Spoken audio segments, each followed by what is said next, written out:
எல்லோருக்கும் வணக்கம். இன்னைக்கு வெள்ளிக்கிழமை நண்பர்களே. ஒவ்வொரு வெள்ளிக்கிழமையும் சமீபத்தில் இறங்கிட்டே இருந்தது.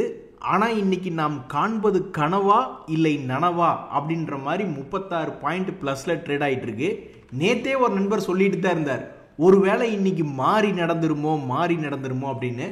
அவர் மனசில் நினச்ச மாதிரி இன்னைக்கு 30 பாயிண்ட் ப்ளஸில் இப்போதைக்கு ட்ரேட் ஆகிட்டு இருக்கு. இன்னும் மெஷின் ஓடி நிற்கல. ஈவினிங்கில் என்ன விவரம்னு தெரிய வரும். மிகப்பெரிய பிரம்மாஸ்திரம் போன்ற செய்திகள்லாம் இருக்கு இன்னைக்கு மார்க்கெட்டில். ஆனாலும் பாருங்க, அடுத்த 2 நாட்கள் விடுமுறையாக போச்சு. இனி நம்ம திங்கக்கிழமை தான் மார்க்கெட்டை ஃப்ரெஷ்ஷாக பார்க்க போகிறோம். மிக முக்கியமான பவர்ஃபுல்லான தலைவர்களுடைய மீட்டிங் அப்படின்றது வருது. இந்திய பிரதமர், ரஷ்யாவின் பிரசிடென்ட், சைனாவின் பிரசிடென்ட் எல்லாரும் கூடி மீட் பண்ணக்கூடிய இந்த நேரத்தில் இவங்க ஏதாவது ஒரு தகவல் அப்படின்றது பேசினாலும் மார்க்கெட்டில் எதிரொலிக்கும். அதே மாதிரி ட்ரம்ப் அவர்கள் மிகப்பெரிய ஒரு புயலை வீசுவாரா? செப்டம்பர் 23 அவர் யூஎன் ஜெனரல் அசம்பிளியில் பேச போறார். அப்ப இவர் பாட்டுக்கு நான் தான் பல நாட்டினுடைய போரை நிறுத்தினேன், ரஷ்யாவுக்கு உக்ரைன் மட்டும் நிறுத்த முடியல, இந்த இந்தியா தான் அந்த வாருக்குண்டான முக்கிய மூலஸ்தானமா இருக்கு, அதனால அவங்களுக்கு இன்னொரு 50% பெனால்ட்டி போடுறேன்னு என்னத்தையாவது ஒன்றை பேசிட்டாருன்னு வச்சுக்கிங்களேன், அப்புறம் கும்பா குட்டி தான். ஸோ இன்னைக்கு தேதி ஆகஸ்ட் 29 செப்டம்பர் 25 வரைக்கும் மிகப்பெரிய பொலிட்டிக்கல் மீட்டிங்ஸ் நடக்கிறதுனால நம்ம மார்க்கெட்டில் எவ்வளோ பெரிய வால்டிலிட்டி வரும் அப்படின்றது பொறுத்து இருந்து தான் பார்க்கணும். இன்னைக்கு பரபரப்பாக ஏதாவது ஸ்டாக்குகள் ஏறி இருக்கா, டாப் கெய்னரில் ஏதாவது ஃபேமஸான பங்குகள் வந்திருக்குன்னா இந்த எஸ் பேங்க் அப்படின்ற பங்கு இன்னைக்கு 4% ஏறி ஒரு பரபரப்பு என்பது வந்திருக்கு. அதாவது 2 முறை பட்ட காலிலே படும் அப்படின்னு சொல்லுவாங்க இல்லையா, அது மாதிரி 2 முறை ஒரு குறிப்பிட்ட இடத்திலிருந்து லேசாக மேலே ஏறுறதுக்கு ஒரு தகவல் என்பது உதவி செஞ்சிருக்கு. அதாவது என்ன, ஜப்பானில் கூப்பிட்டாகோ அப்படின்னு சொல்லிட்டு இந்த எஸ் பேங்க் ஒரு முறை ஜப்பான் நிறுவனம் இதில் இன்வெஸ்ட்மெண்ட் பண்ணுறாங்க அப்படின்னு ஒரு விஷயம் வந்த சமயத்தில் இந்த இதே ரேஞ்ச் 18 ரூபாய் ரேஞ்சிலிருந்து 23 ரூபாய் வரைக்கும் போச்சு. அந்த ஒரே ஒரு செய்தி வச்சுக்கிட்டு கிட்டத்தட்ட 30% என்பது மேல் நோக்கி வந்திருந்தது. அதுக்கப்புறம் அந்த நியூஸ்னுடைய தாக்கம் குறைஞ்சதுக்கப்புறம் தொடர்ந்து மார்க்கெட்டு தொடர்ந்து சரிவடைந்த நிலைமையிலே ஒரு 20-25% பக்கம் அது சரிஞ்சு இப்போ மறுபடியும் 18 ரூபாய் ரேஞ்சில் ட்ரேட் ஆகிட்டு இருந்தது. இப்போ மறுபடியும் அதே நிறுவனம் கிட்டத்தட்ட ஒரு அப்ரூவல் கிடைச்சதுன்னா 16,000 கோடி நாங்கள் இன்வெஸ்ட்மெண்ட் பண்ணுவோம் அப்படின்ற மாதிரி சொல்கிறாங்க. அந்த தகவலை வச்சுக்கிட்டு இன்னைக்கு ஒரு 3.5% ஏறினதுக்கு காரணம் என்ன எஸ் பேங்க் அப்படின்னு பார்த்தீங்கன்னா இதுதான். இந்த கோல்கேட் பால்மோலிவ் மிக கடுமையான சரிவு, 3,750 ரூபாயிலிருந்து கையெடுத்து கும்பிட்டு இறங்கி விட்ட பங்கு தான் இந்த கோல்கேட் பால்மோலிவ். அட பல்லு விளக்குனாலும் சொத்த பல்லு வரதான் செய்யுது. அந்த பல்லை காப்பாற்றணும்னு டாக்டர்கிட்ட போய் உட்காந்தோம்னாக்கா ஒரு 5,000 கொடுங்க, 15,000 கொடுங்க, 50,000 கொடுங்க, சில பேர் 1 லட்சம் வாங்குறவங்களாம் இருக்காங்க. அந்த மாதிரி கண்டிஷன் ஆகுது. அதனால் யாரும் பல்லு விளக்காம விட்டாங்களா, என்ன கன்றாவி அப்படின்னு பல பேர் இந்த ஷேர் இப்படி மிகவும் வீழ்ச்சி அடைஞ்சதை பார்த்து மனசில் நினச்சிக்கிட்டு இருப்பாங்க. இந்த சமயத்தில் இந்த பங்கு 2% டிவிடெண்ட் கொடுக்கக்கூடிய பங்காகவும், ஒரு வருஷத்தினுடைய லோவில் ட்ரேட் ஆகி கொண்டு இருக்கக்கூடிய பங்காகவும், அதே சமயம் சில குவார்ட்டர்களுக்கு முன்னாடி 1,197 1,400 கோடியெல்லாம் 2022 அந்த சேல்ஸ் என்பதை அச்சீவ் பண்ணியிருக்காங்க. பட் இப்போ 2025 கிட்டத்தட்ட அதே சேல்ஸ் தான் போய்கிட்டு இருக்கு.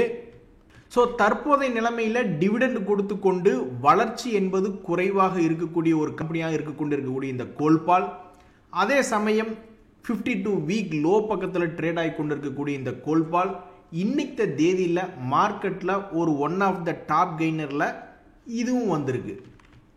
ஒரு மனுஷன் சிரிச்சா தான் அழகா இருப்பான் அப்படின்ற மாதிரி இந்த கோல்கேட் பால்மோலிவ் ஷேர் வச்சிருக்கிறவங்களாம் இன்னைக்கு நல்லா சிரிச்சு மகிழ்ச்சியாக இருப்பாங்க. ஏன்னா இன்னைக்கு மார்க்கெட்டில் அது 3% ஏறி இருக்கு. அதே மாதிரி இந்த ஐஆர்பி இன்ஃப்ரா அப்படின்ற பங்குமே இன்னைக்கு ஒரு 2% ஏறி மார்க்கெட்டில் one of the top gainer வந்திருக்கு.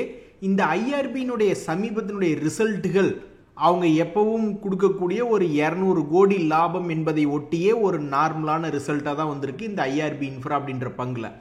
தற்போது இந்த பங்கு என்பது 52 வீக் லோவில் ட்ரேட் ஆகி கொண்டிருக்கிறது. 100 ரூபாய்க்கும் குறைவான பங்குகளில் இந்த ஐஆர்பி இன்ஃப்ராவும் ஒன்று. ஓலா எலக்ட்ரிக் அப்படின்ற பங்குமே இன்னைக்கு ஒன் ஆஃப் த டாப் கெய்னரில் தான் இருந்தான் காலையில் பார்க்கும் பொழுது. இப்போ எடுத்து பார்த்தா நீ ரொம்ப ஓவராக தான் போயிட்டு இருக்கு அப்படின்ற மாதிரி சொல்லி விற்று விட்டாங்க போல பாவம். 57 ரூபாயிலிருந்து 2 ரூபாய் இறங்கி 55 ரூபாயில் ட்ரேட் ஆகிட்டு இருக்கு. இருந்தாலும் இந்த ஓலா எலக்ட்ரிக்ல ஒரு சுவாரஸ்யமான தகவல் இருக்கு. கடந்த ஒரு மாசத்துல 31% சம்பாரிச்சு கொடுத்த பங்குகள்ல இவனும் ஒருத்தனா இருக்கான். இன்னைக்கு மார்க்கெட்ல இன்னொரு சுவாரஸ்யமான தகவல் இருக்குதுங்க நண்பர்களே. முதல் சுவாரஸ்யமான தகவல், இந்த எவரெஸ்ட் இண்டஸ்ட்ரீஸ் அப்படின்றது 5% ஏறி இருக்கு. பில்டிங் சொல்யூஷன்ஸ்ல பெரிய ஆளா இருக்கக்கூடிய இந்த எவரெஸ்ட் இண்டஸ்ட்ரீஸ்ல இன்னொரு ஆச்சரியகரமான தகவல் என்ன அப்படின்னு பார்த்தீங்கன்னா, இதுல எஃப்ஐஎஸ்னுடைய ஹோல்டிங்ஸ் வந்து 10% என்பது இருக்கு. ஒரே ஆளாக மாசசூட் இன்ஸ்டிடியூட் ஆஃப் டெக்னாலஜி அப்படின்றது 9.86% ஹோல்டு பண்ணிட்டு இருக்காங்க. இந்த பங்கு ஒரு சுவாரஸ்யமான தகவல் ஒன்று வெளியிடுறாங்க. அதாவது நம்ம தமிழ்நாட்டில் மிகவும் பிரபலமான ஜி ஸ்கொயர் ரியல்டர்ஸ் அப்படின்றவங்களுக்கு இவங்களுடைய 23 ஏக்கரா அப்படின்ற நிலத்தை விற்கிறாங்க. போத்தனூர்ல இருக்கு. இந்த ஜி ஸ்கொயர்னுடைய ஓனர் யாருன்னா மிஸ்டர் பாலராமஜெயம். யார் இந்த பாலா அப்படின்ற மாதிரி நிறைய பேர் பேசிட்டு இருக்கீங்கள. ரொம்ப சுவாரஸ்யமான தகவல் இந்த ஸ்டாக் மார்க்கெட்டில் என்ன இன்னைக்கு வந்திருக்கு அப்படின்னு பார்த்தீங்கன்னா, இந்த இடம் வந்து எங்களுக்கு காலியாக இருந்தது, தேவைக்கு அதிகமாகவும் இருந்தது, அதனால் இந்த இடத்த பிடிச்சி விற்று விட்டுறலாம் அப்படின்ற மாதிரி இவங்க விற்று விட்றாங்க. எத்தனை கோடிக்கு அப்படின்னு பார்த்தீங்கன்னா, மொத்தம் 23 ஏக்கரா. 23 ஏக்கராவை எத்தனை கோடிக்கு விற்கிறாங்க? அப்போ 23 கோடி, 23 ஏக்கரா 133 கோடினா அப்போ ஒரு ஏக்கரா கிட்டத்தட்ட 6 கோடி என்பது வருது. ஸோ வெளிநாடுகளில் இருக்கும் என்ஆர்ஐகளே, நீங்கள் பாட்டுக்கு கோயம்புத்தூர் வந்து ஒரு ஏக்கரா கணக்கில் இடத்த வாங்கி செட்டில் ஆகலாம் அப்படின்னு நினச்சிங்கன்னாலும் நீங்கள் கிட்டத்தட்ட 30-40 வருஷம் சம்பாதிச்ச பணம் தான் ஒரு ஏக்கரா என்பதுக்கு பக்கத்தில் வருது. அதுக்கு தான் நாங்கள் எதுவுமே வாங்கிறது இல்லை. இப்படி ஒரு தகவல் வந்ததுனால தான் இன்னைக்கு இந்த எவரெஸ்ட் இண்டஸ்ட்ரீஸ் அப்படின்ற பங்கு 5% ஏறி இருக்கு. ஒருத்தருக்கு கெட்ட காலம் அப்படின்னு வந்துடுச்சுன்னா மறுபடியும் நல்ல காலம் எப்படி வரும்னு தெரியாது. ஆனாலும் அவங்க ஏதாவது நல்லது நடக்கணும்னு நினச்சிட்டு இருப்பாங்க. ஒரு உதாரணத்துக்கு இந்த ஸ்பந்தனா ஸ்பூர்த்தி அப்படின்ற பங்கு வந்து 1200 ரூபாயிலிருந்து கீழே விழுந்து வெறும் 244 ரூபாயில் ட்ரேட் ஆகிட்டு இருக்கு. இப்போ வந்து என்ன தகவல் வருது அப்படின்னு பார்த்தீங்கன்னா, நிறைய ரேட்டிங் ஏஜென்சிஸ், ஒரு உதாரணத்துக்கு இந்தியா ரேட்டிங்ஸ் ரிசர்ச் அப்படின்ற ஒரு ஏஜென்சி, அவங்களுடைய லேட்டஸ்ட் ரேட்டிங் அவங்களுடைய பேங்க்ல வாங்கின கடன்களுக்கு மற்றும் டிபென்ச்சர்ஸ்களுக்கெல்லாம் வந்து என்ன சொல்கிறாங்கன்னா, அவங்களுடைய ரேட்டிங்கை வந்து கொஞ்சம் இப்போ டவுன்கிரேட் பண்ணி நெகட்டிவாக கொடுத்துருக்காங்க. அதே மாதிரி தான் இன்னொன்று இக்ரா அப்படின்ற ரேட்டிங் ஏஜென்சி, அவங்களும் வந்து இவங்களுடைய கடன் வாங்கினதுக்கெல்லாம் சிலதெல்லாம் வந்து நெகட்டிவ் ரேட்டிவ் அப்படின்னு கொடுத்துருக்காங்க. அதே மாதிரி இன்னொன்று கேர் எட்ஜ் ரேட்டிங்ஸ், அவங்களுமே என்ன பண்ணுறாங்கன்னா அவங்களுடைய ரேட்டிங்கை வந்து டவுன்கிரேட் தான் பண்ணுறாங்க. எதுக்கு ஏன் ஒருத்தனுக்கு இத்தனை பேர் டவுன்கிரேட் ரேட்டிங் கொடுத்துருக்கீங்க அப்படின்ற மாதிரி. அவன் ஸ்பந்தனா ஸ்பூர்த்தி அப்படின்ற பங்கு தற்போது கீழ் ரேட்டில் இருக்கும் பொழுது, அதாவது மார்க்கெட்டில் நிறைய பேர்த்து கவனித்து பார்த்துருக்கீங்களா, ஏதோ ஒன்று நம்பிக்கையை மனசுக்குள்ளே வச்சுருவாங்க. ஏதோ ஒரு காரணத்தினால நான் ஒரு 10 நாள் கழித்து போனால் மார்க்கெட்டில் போய் பார்த்துட்டு இருக்கீங்கள, இந்த பக்கம் பையர்ஸ் செல்லர்ஸில் பையர்ஸ் அதிகமாக இருந்தாங்க, அதனால் நான் ஒரு வேளை என்ன ஆகுமோ அப்படின்ற மாதிரி நான் நினச்சிக்கிட்டேன். ஸோ அந்த காரணத்தினால நான் ஏறு நினச்சேன்னா, அப்புறம் திடீர்னு வந்து இப்படி மார்க்கெட்டில் ட்ரேட் ஆகிட்டு இருந்தது. அதில் வந்து கேண்டில் ஸ்டிக் ஃபார்மேஷன் இருக்குது. ஸோ அப்படி ட்ரேட் ஆகிட்டு இருக்கையில் திடீர்னு எல்லாம் ரெட்டாக வந்துட்டு இருந்து திடீர்னு ஒரு க்ரீன் போட்டான். உடனே என் மனசில் நான் நினச்சிக்கிட்டேன் அது பயங்கரமாக துள்ளி குதிச்சு ஏறப்போகுதுன்னு. ஆனால் அந்த மாதிரி எதுவுமே நடக்கல அப்படின்ற மாதிரி ஒவ்வொருத்தரும் ஒவ்வொரு காரணங்களை மனசுக்குள்ளே நினச்சிக்குவாங்க. அதாவது ஆப்போசிட்டாக நடக்கும்போது இல்லை எப்படியாவது பொழைச்சி வந்துடலாம் அப்படின்ற மாதிரி ஏதோ ஒன்று நினைப்பாங்க. ஸோ இனி இந்த பங்கு என்ன பண்ண போகுதுன்னு தெரியல. இந்த பங்கினுடைய ஷேர் விலை இப்படி வரிசையாக டவுன்கிரேட் ரேட்டிங் கொடுத்துருக்காங்க. இதுக்கு எல்லாத்துக்கும் பதிலடி கொடுக்கும் விதமாக ஏதாவது ஒரு மாற்றம் வருமா இல்லையான்னு பல பேர் பார்த்துட்டு இருக்காங்க. இதில் ஒன்று மட்டும் நடந்துடக்கூடாது. யாருக்காவது கடனை திருப்பி கொடுக்காம விட்டு இப்போ நஷ்டத்தில் தான் இந்த கம்பெனி இயங்கிட்டு இருக்கு. அவனுடைய ஒவ்வொரு குவார்ட்டர்லி ரிப்போர்ட்லையும் நஷ்டத்தில் கொடுத்தாலும் தொடர்ந்து இயங்கிட்டு இருக்கு. ஆனால் யாராவது ஒருத்தர் வந்து எனக்கு கொடுக்க வேண்டிய கடனை இவங்க கொடுக்கல அப்படின்னு சொல்லி இந்த கம்பெனியினுடைய சொத்துக்களை எல்லாம் விற்று இந்த கம்பெனியை திவாலாக்கி என் பணத்தை செட்டில் பண்ணிவிட்டு அப்புறம் என்னமோ பண்ணுங்கன்னு ஏதாவது கேஸ் போட்டாங்கன்னு வச்சுங்களேன், அப்போ தான் மிகப்பெரிய பிரச்சனை. இந்த மாதிரி திவாலான கம்பெனிகள் அப்படின்றது சமீபத்தில் ரொம்ப கம்மி தான். இதுக்கு முன்னாடி ஃபேமஸான ஒரு பங்கு ஒன்று ஃபியூச்சர் ரீட்டைல் நினைக்கிறேன், அந்த மாதிரி ஒன்று இருந்தது. அதுக்கப்புறம் பெருசாக எந்த விதமான நியூஸும் நான் பார்த்ததில்ல. இனி இந்த வருஷத்தில் 2025 அப்படி ஏதாவது நடக்குமா இல்லையா அப்படின்றது பொறுத்திருந்து தான் பார்க்கணும். நண்பர்களே, இந்த ஏபிபி இந்தியா அப்படின்ற பங்கு பெரிய அளவில் எல்லாம் சம்பாரித்து கொடுத்து கொண்டிருந்த பங்கு தான் ஒரு காலத்தில் 1000 ரூபாயிலிருந்து 9000 வரைக்கும் போன ஒரு பங்கு தான் இந்த ஏபிபி இந்தியா. அதுக்கப்புறம் மார்க்கெட்டினுடைய வீழ்ச்சியில் தொடர்ந்து வீழ்ச்சி அடைஞ்சிட்டு பெருசாக இப்போ வரைக்கும் சம்பாரித்து கொடுக்காம இந்த 52 வீக் லோவில் வந்து விழுந்திருக்கான். இப்படி 52 வீக் லோவில் வந்து விழுந்த இந்த நேரத்தில் இவனுக்கு என்ன ஒரு தகவல் வருது அப்படின்னு பார்த்தீங்கன்னா, ஒரு சுமாரான ஒரு 173 கோடி மதிப்பிலான ஆர்டர் கிடைச்சிருக்கு அப்படின்ற தகவல் வருது. இதெல்லாம் ஒரு குவார்ட்டருக்கு எவ்வளவு லாபம் பண்ணுறாங்க அப்படின்னு பார்த்தீங்கன்னா 352 கோடியெல்லாம் சமீபத்தில் லாபம் பண்ணியிருக்காங்க. இது நல்லா தான் இருந்தது. வெறும் 2000 கோடி தான் 2022 சேல்ஸ் அப்படின்றது பண்ணிட்டு இருந்தது. நல்லா அழகாக 3000 கோடிக்கு 2024 வந்துட்டாங்க. அதுக்கப்புறம் இந்த பங்கினுடைய வளர்ச்சியில் எதுவுமே இல்லை, ரொம்ப ஃப்ளாட்டாக இருக்கிறதுனால தான் பாவம் இந்த பங்குனால இப்போ வரைக்கும் பெருசாக ஏற முடியல. ஸோ அடுத்தடுத்து இதனுடைய குவார்ட்டர்லி ரிசல்ட் எல்லாம் எப்படி இருக்குன்னு பார்க்குறதுக்கு நிறைய பேர் ஆர்வமாக இருக்காங்க. தற்போதைக்கு இந்த பங்கினுடைய செய்தி வந்திருக்கக்கூடிய இந்த நேரத்திலே இது 52 வீக் லோ அப்படின்ற இடத்துல இந்த ஏபிபி இந்தியா ட்ரேட் ஆகிட்டு இருக்கு.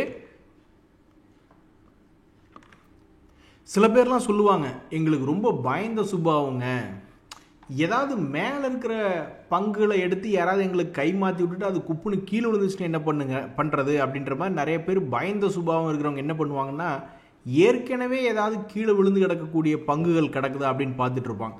அதுக்கப்புறம் அவன் இன்னும் கீழே போனால் அது இன்னுமே மன வேதனை தான். இருந்தாலும் பெரிய ஆளுங்க என்ன சொல்கிறாங்கன்னா, மார்ஜின் ஆஃப் எரர் அல்லது மார்ஜின் ஆஃப் சேஃப்டி அப்படின்னு ஒன்று சொல்கிறாங்க. அதாவது பெருசாக கீழே விழுந்ததுக்கப்புறம் பார்த்தோம்னா அதுக்கப்புறம் இறக்கம் கொஞ்சம் கம்மி தானே அப்படின்ற மாதிரி நிறைய பேர் நினச்சிட்டு இருப்பாங்க. இப்போ சமீபத்தில் 52 வீக் லோவில் விழுந்த பங்குகள் அப்படின்னு பார்த்தீங்கன்னு வச்சிங்களேன், ஒரு உதாரணத்துக்கு இந்த எக்ஸைட் இண்டஸ்ட்ரீஸ் அப்படின்ற ஒரு பங்கு ஆட்டோ செக்டரில் தான் இருக்குது, அதுலேயும் இருக்குது, பேட்டரி செக்டர் அதுலேயும் இருக்குது, எல்லாத்துலேயுமே இருக்குதுன்னு எடுத்துக்குவோம். ஏதாவது நல்லது நடக்காதா அப்படின்ற மாதிரி பார்த்துட்டு இருக்காங்க. 2025 இப்போ வரைக்கும் எதுவும் பெருசாக சம்பாரிச்சு கொடுக்காத ஒரு பங்காக இந்த எக்ஸைட் இண்டஸ்ட்ரீஸ் அப்படின்றது இருக்குது. கரெக்டாக சென்டர் பாயிண்டில் இருக்குது.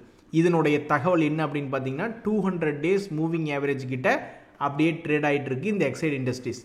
அதே மாதிரி தான் இந்த அமரராஜா பேட்டரிஸ் அப்படின்ற பங்குமே 2025 பெருசாக சம்பாரிச்சு தரவே இல்லை. இதுவும் 200 டேஸ் மூவிங் ஆவரேஜ் பக்கத்தில் தான் சுற்றிக்கிட்டு இருக்குது. ஸோ இது போன்ற பங்குகள் கரெக்டாக சென்டர் பாயிண்ட்லேருந்து இனி எந்த பக்கம் பயணம் போகுது அப்படின்றது பொறுத்திருந்து தான் பார்க்கணும். நண்பர்களே, இன்னொரு பங்கு பாருங்கள், ஏற்கனவே பயங்கரமான கடுப்பில் இருக்காங்க. இந்த ஐடிசி அப்படின்ற பங்கை விட்டுட்டு சிகரெட்டை விற்கக்கூடிய இந்த காட்ஃப்ரே பிலிப்ஸ் அப்படின்ற பங்கு மட்டும் உச்சத்துக்கு மேலே உச்சமாக போய்கிட்டு இருக்கு. இன்றைக்கி என்ன பண்ணி வச்சுருக்கான்னு பாருங்கள். வேடாம் பிலிப்ஸு நாங்கள் அழுதுருவோம் அப்படின்ற மாதிரி இந்த காட்ஃப்ரே பிலிப்ஸ் மட்டும் அவன் பாட்டுக்கு போயிட்டே இருக்கான். கடந்த ஒரு வருஷத்தில் சிகரெட்டு விற்கக்கூடிய கம்பெனி 82% ஏறி இருக்கு. ஆனால் இந்த ஐடிசி ஷேர் சமீபத்தில் ஏறாமல் இருந்தது. சமீபத்தில் யார் பால் கூட எடுத்தாங்கன்னு தெரில. இன்னும் ஒரு ஆச்சரியம், இன்னைக்கு வந்து பார்க்கும்போது சமீபத்தில் தான் 400 ரூபாய்க்கு கீழே போய் பயமுறுத்தி கொண்டிருந்த ஒரு பங்காக இந்த ஐடிசி இருந்தது. இன்னைக்கு 2% ஏறி 408 ரூபாயில் ட்ரேட் ஆகிட்டு இருக்கான்னா ரியலி யாரோ ஒரு பவர்ஃபுல்லான பால் கூட எடுத்திருப்பாங்க போல. சமீபத்தில் 20% ஒரு வருஷத்துக்கு இது கொடுத்துருக்கக்கூடிய ரிட்டர்ன் என்பது நெகட்டிவ், -19% ரிட்டர்ன் கொடுத்துருக்கு. ஆனால் இந்த சிகரெட்டை விற்கக்கூடிய காட்ஃப்ரே பிலிப்ஸ் இவன் 82% லாபத்தை கொடுத்துருக்கு.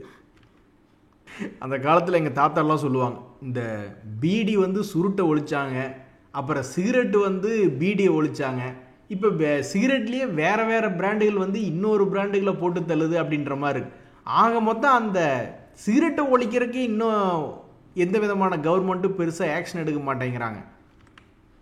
சமீபத்திலேயாவது ஏதோ ஒரு 5%க்காவது ஏறி இறங்கி ஆடிக்கிட்டு இருந்தது ஐடிசி. ஒரு குறிப்பிட்ட லெவல்லையே ஒரு 5%க்காவது ஆடிக்கிட்டு இருந்தது. ஆனால் இப்போ சமீபத்தில் 200 டேஸ் மூவிங் ஆவரேஜ் கீழே ட்ரேட் ஆகி கொண்டு இருக்கக்கூடிய இந்த ஐடிசி எப்போது சந்தோஷத்தை கொடுக்கும், எப்போ இதனுடைய பழைய ஹை 500க்கு வரும் அல்லது புதுசாக லோ எப்போ 300 கீழே போகும்னு இது என்னதான் பண்ண போகிறோம் அடுத்த ஒரு வருஷத்தில் அப்படின்னு பார்க்கறதுக்கு மக்கள் ஆர்வமாக காத்திருக்காங்க. நண்பரில் இங்கே தான் ஒரு மிக முக்கியமான விஷயம். ஒரு நண்பர் கூட ஒருத்தர் சொல்லிக்கிட்டே இருப்பார் அடிக்கடி, நான் ஒரு பங்குல உள்ளே போனேன் அப்படின்னாக்கா அது சும்மா இத்தினுண்டு இறங்கினதுக்கெல்லாம் எவனாவது ஏவரேஜ் பண்ணுவானாங்க, அதெல்லாம் ஒரு 20% நான் எடுத்த லெவல்லேருந்து 20% இறங்கினா தான் அது நான் இறங்குச்சுனே ஒத்துக்குவேன். ஏன்னா இடையில எப்போ வேணாலும் திரும்பி மேலே வரலாம் இல்லையா அப்படின்ற மாதிரி அவருடைய கான்செப்ட். ஸோ அது 20% இறங்கினாலோ அப்புறம் அதுக்கப்புறம் 40% இறங்கினாலோ எதாக இருந்தாலும் அப்புறம்தான் அது கூட டீலிங் அப்படின்ற மாதிரி சொல்லி பேசிகிட்டு இருப்பாப்புல. ஸோ இப்போ மார்க்கெட்டில் என்ன நடந்திருக்குன்னா 50% இந்தியாவுக்கு போட்டிருக்கக்கூடிய டேரிஃப் வந்து அப்சர்வ் பண்ணிட்டாங்க. இனி மார்க்கெட்டில் அதுக்கு உண்டான ரியாக்ஷன் என்பது முடிஞ்சிருச்சு. இனி அடுத்தது அந்த 50% அப்படியே வச்சுக்கிட்டு இருந்தாங்கன்னா அதுக்கு மார்க்கெட்டில் என்ன ஆகும், அல்லது 50% 100%, ஏன்னா இனிமேல் தான் யுனைடெட் நேஷனில் போய் ட்ரம்ப் அவர்கள் பேச போகிறாரு, என்னால் முடியல, அதுக்கு முக்கிய காரணம் இந்தியா தான், அதனால் அதுக்கு நான் இப்போ ஒன்று வைக்க போகிறேன் பாரு அப்படின்னு அப்போ ஏதாவது ஒன்று பேச போகிறாங்களோ, அல்லது இந்த 50% குறைச்சிட்டா என்ன. ஸோ இந்த 2 சினாரியாவும் இன்னும் மார்க்கெட்டில் வந்து இம்பேக்ட் ஆகலை. இப்போதைக்கு என்ன சினாரியோ இம்பேக்ட் ஆயிருக்குன்னா, ஒன்றுமே இல்லாமல் இருந்து 50% டேக்ஸ் அப்படின்றதுல இம்பேக்ட் ஆயிருக்கு. அந்த 50% அப்படியே டெம்பரவரியாக இன்னும் 2-3 வருஷம் போனாலும் ஓகே அப்படின்ற மாதிரி விஷயத்தை தான் இப்போதைக்கு மார்க்கெட் அப்சர்வ் பண்ணியிருக்கு. ஸோ ஒரு நெகட்டிவ் சினாரியோ ஒரு பாசிட்டிவ் சினாரியோவை இன்னும் அப்சர்வ் பண்ணல. அது என்னைக்கு வருது அப்படின்றதான் தெரியல. ஸோ அந்த சமயத்தில் பொசுக்குன்னு சில பேர்லாம் வந்து சொல்லிட்டு இருப்பாங்க இல்லையா, அடாடா கையில் பணமே இல்லையே அப்படின்னு. கையில் பணம் எப்படி இருக்கும்? 50 பைசா 40 பைசா இறங்கினதுக்கெல்லாம் ஏவரேஜ் பண்ணால் அப்புறம் எப்படி கையில் பணம் இருக்கும்? நண்பர்கள், இந்த சமயத்தில் 52 வீக் லோவில் போய் விழுந்த பங்குகளில் இந்த வீக் கார்டு அப்படின்றது ஒரு ஃபேமஸான பங்கு, ப்ராடக்ட்டுகளை விற்கக்கூடிய பங்கு. அந்த பங்கு தற்போது ஆல்மோஸ்ட் 1 மந்த் லோக்கு முன்னாடி, ஒரு 3-4 மந்த்ஸுக்கு முன்னாடி என்ன இருந்ததோ, ஏப்ரல் மே மாதத்தில் என்ன லோ இருந்ததோ அந்த லோவில் வந்து விழுந்திருக்கக்கூடிய ஒரு பங்காக இந்த வீக் கார்டு அப்படின்றது இருக்குது. அடுத்தது இந்த பங்கு சென்டர் பாயிண்ட்லேருந்து எந்த பக்கம் மூவும் அப்படின்னு பார்க்குறதுக்கு மக்கள் ரொம்ப ஆர்வமாக இருக்காங்க. நன்றி, வணக்கம்.